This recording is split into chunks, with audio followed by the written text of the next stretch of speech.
There's no denying that real estate is a great investment. I mean, we have hundreds of years of data showing that real estate always goes up over time. But as a beginner, it can be very overwhelming listening to all of these different strategies out there on how to invest in real estate. If you've been following me for a while, you know that flipping real estate is one of my bread and butter strategies. But it took a lot of time and patience to figure out which strategies work really, really well and how I can strategically grow my business to fit into my ideal lifestyle. Not to mention, flipping real estate is a very, very advanced strategy in my opinion. So in today's video, I'm gonna share with you 5 very simple strategies to help you become a real estate investing savage in 2023 and beyond. Let's get into the video.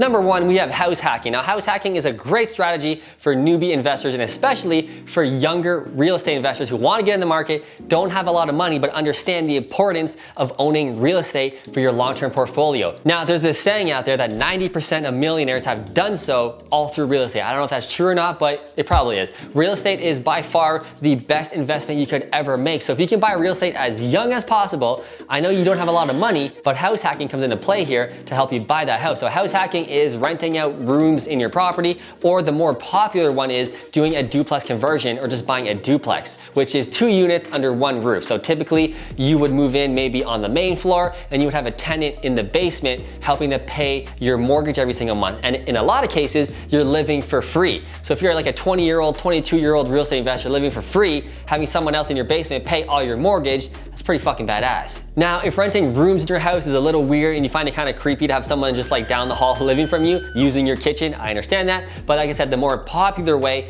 is a duplex, having someone live in the basement or maybe above you. I've done so many duplex conversions just as straight rentals. I've never done the house hacking strategy, but I wish I would have probably at that age, because we did buy a property at 22, but I just rented the whole thing out and still lived with mom and dad. Perfect. The second strategy is to live in, then rent. So if you're buying a property with the full intention of eventually this being a full-on rental, this is a great strategy as well. And this is what I did on my second property. I bought my first property, it was a full rental. Then we bought our second property 6 months later and we lived in it for 5 years, but we always knew this townhouse was eventually gonna be a full-on rental and we still have it to this day. I've owned it for like over 12 years. So if you're doing this, you have to focus a little more and think more like a real estate investor. So we're buying in areas that will be a quality rental, which means we're buying places near schools, libraries, highways, amenities, grocery stores, all those kind of things we're thinking about now like a real investor with the lens of we're eventually gonna rent this out and it's gonna be a kick-ass rental. Now, if you're thinking about this kind of stuff at ages 20, 21, 22, 25,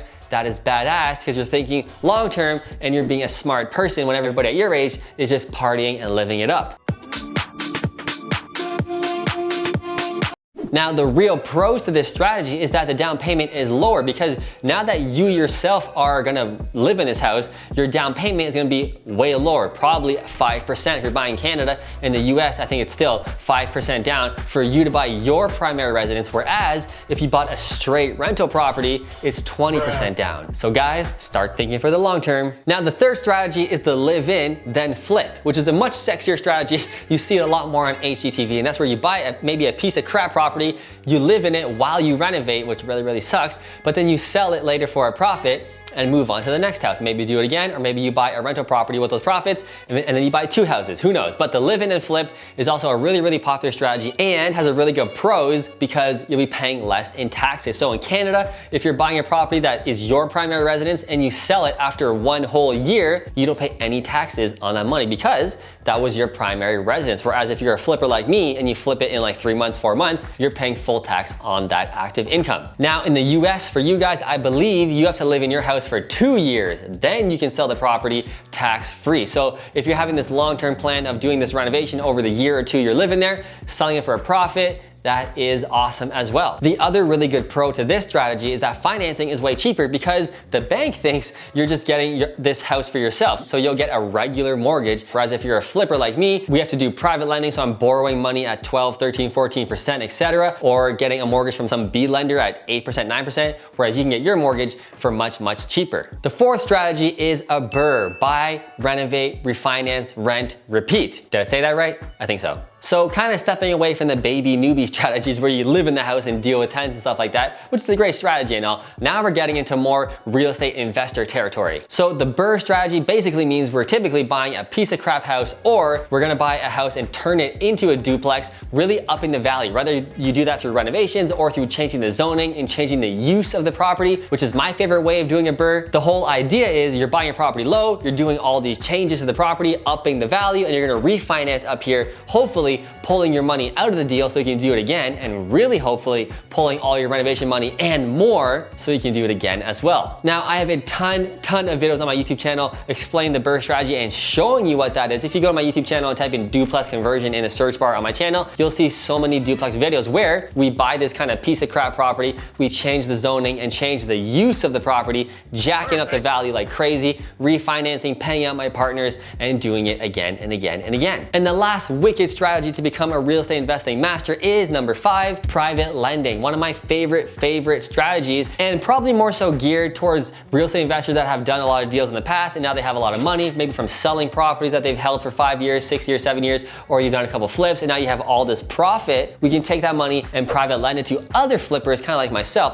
That's what I do. I give and receive. Ooh, that sounded kind of weird. And I private lend it to other investors like myself for crazy ass returns. I'm getting 12, 13, 14, 15, up to 17% interest rates on my money every single month. And it's just boring cash flow from super high level real estate investors I trust. And I'm getting all of this cash flow every month from doing nothing. Now on the flip side, like I said, a lot of people lend to me for our flip business and I pay them all this ton of money as well. But I love private lending because it is just easy money. I can literally sit on the couch and retire if I wanted to right now, like 5 times over. That's how much money we're making. One of my favorite investing strategies and one that I use a lot and recommend to a lot of investors who maybe want to retire but think they can't. So one of the coolest things I do with coaching clients is they're always telling me how they hate their job, they want to spend more time with their family, they don't want to work as much anymore. And I always ask them, well, how much equity do you have? And they usually have, 3, 4, 5 properties. It's kind of the investors I'm coaching where they're kind of savvy and established, and they have all this equity in these maybe 3 houses and they haven't tapped into it. And I'm saying, are you nuts? Do this, this, and this. Lend the money to someone like me. And oh yeah, your goal was to make $6,000 a month. I just showed you how to make $10,000 a month from doing nothing. Are you gonna retire now? And a lot of times they're just like me and they say, no, we're gonna double down. I'm gonna do what you said I'm gonna do, but I'm also gonna double down and make even more money. I'm like, cool. Anyway, guys, those are the 5 strategies on how to become a real estate investing master. If you really want to take your business to the next level though, you really wanna watch this next video where I show you exactly how to become a millionaire from real estate investing.